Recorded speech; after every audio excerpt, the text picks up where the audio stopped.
Հնամաշ շորերը ծածկել են կտորներով, թաքցրել։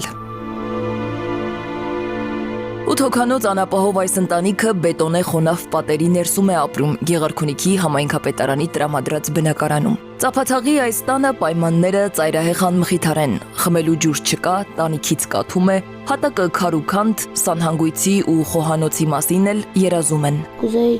լոգարան, հանիք զուգարան, Ջուրը դնում ենք մեջի վրա, մեծ տաշտայա,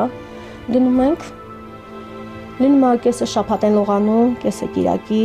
կամ կիրակի բոլորը լողանում են, որպես 2 շաբաթի օրը կարողանան մաքուր դպրոց հաճախեն։ Իմ ընկերները կանչում են իրենց ծնունդներին, բայց ինոք եմ կարա ես կանչում, դե նա պայմանների համար։ 37-ամյա Գայանեն բաժանությունից հետո 7 երեխաներին միայնակ է մեծացնում։ Դժվար օրեր շատ է ունեցել, պատմում է, թե ինչ դժոխային է եղել ամուսնու հետ համատեղ կյանքը։ Տղամարդը նրան օր ու արև չի տվել, ամուսնալուծությունից հետո ամուսնուց ոչ մի լուր չունի։ Երեխաները չեն շփվում հոր հետ, նրանից միայն վատ հիշողություններ են մնացել։ Ինչ հարաբերություններ ունեիք հայրիկի հետ։ Վատ, մամայիս հետ անդադ կռում էր, մամայիս ծծում էր։ Կարոտում ես պապային։ Չէ։ Իսկ կուզես տեսնել։ Չէ։ Ամուսինս մի քիչ խմիչքի հետ սեր ուներ, չգիտեմ, շատ դժվար է խմող մարդու հետ։ 5 տղա, 2 աղջիկ ունի Գայանեն։ Հայրը երեխաներով ընդհանրապես չի հետաքրքրվում։ Անգամ նրանց տեսակցության չի գալիս, ուր մնաց թե ֆինանսական աջակցություն ցուցաբերեր։ Ու քանի որ ամուսնությունը չեն գրանցել, տղամարդը ալիմենտ էլ չի վճարում։ Ընտանիքի ամբողջ բեռը Գայանեի փխրուն ուսերին է։ Աշխատել չի կարողանում, երեխաների խնամքը մեծ ջանքեր է պահանջում։ Ասում է ամենադաժանն այն է, երբ 2 տարեկան երեխատ հաց է ուզում, իսկ դու չգիտես գլուխդ որ պատին տալ։ Նպաստ եմ ստանում 76,000 դրամ, եկել մայրության խնամքի նպաստ եմ ստանում, չեմ հասցնում, շատ դժվար է, շատ։ Օգնող չունեմ, խանութից գնում ենք, վերցնում ենք նիսյա, տալիս եմ, բայց այն չափի, որ կարողանամ 76,000 դրամը կարողանամ գույնե տանեմ տամ։ Մաման օրինակ չի հասցնում ուտելիք առնի, հասցնի հիգիենայի պարագաները։ Լացում այն ժամանակ հենց որ օրինակ մենք ուտելու բան չենք ունենում։ Ժամանակից որ մենք չենք ունենում կամ էդի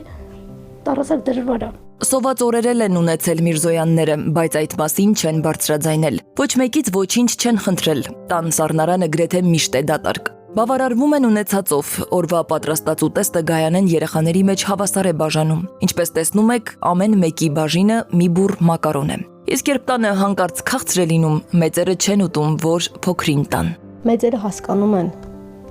շատ են հասկանում, որ չկա ու չեն էլ ստիպում ինձ, որ այդ բանը ես գնեմ իրաց համար։ Բայց փոքրերը չեմ կարող։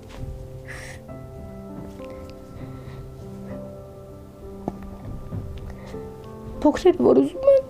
ստիպված են քույրիկը տանում, ասում են տալիս, ասում են սա կբերեմ, բան կանեմ, գնում ենք խանութին, խնդրում ենք, որպեսզի նիսի ապրանք բերում ենք, կանֆետը պահում ենք իր համար, որ իրան տանք ուտի։ Ավագ դուստրը Նարինեն երազանքների մասին խոսելիս Աստծուց առաջինը մոր համար առողջություն է խնդրում։ Գայանեի առողջական խնդիրների մասին մեզ աղջիկը պատմեց, մինչդեռ մայրը համեստաբար լռել ու շրջանցել էր սեփական ցավը։ Մաման առողջական խնդիրներ ունի։ Ոտքերի հոտերը։ Ցավում է, մեջքն է ցավում, շատ ժամանակ փայտով է ման գալիս։ Երեխաները թիմ դարձած օգնում ու սատարում են մորը, որ մենակ չմնա, չնեղ սրտի ու թաքուն լաց չլինի։ Տան գործերը իրար մեջ են բաժանել ու առանց մայրիկին նեղություն տալու հերթով են գործն առաջ գցում։ Օրինակ հարևան տնից ջուր բերելը տղաների գործն է, երեխաների դասերը սովորեցնելը ավագ քրոջ։ Տան ջեռուցման հարցն էլ ժամանակավոր լուծել են պարտքեր կուտակելով։ 150,000 վառելափայտ են գնել, վառելափայտը, որպեսզի կարողանանք երեխաներին տաքացնել։ Այդ փայտի տիրոջ հետ էլ խոսել ենք, ամենամիս հարմարվել է, 30-30 տալիս ենք։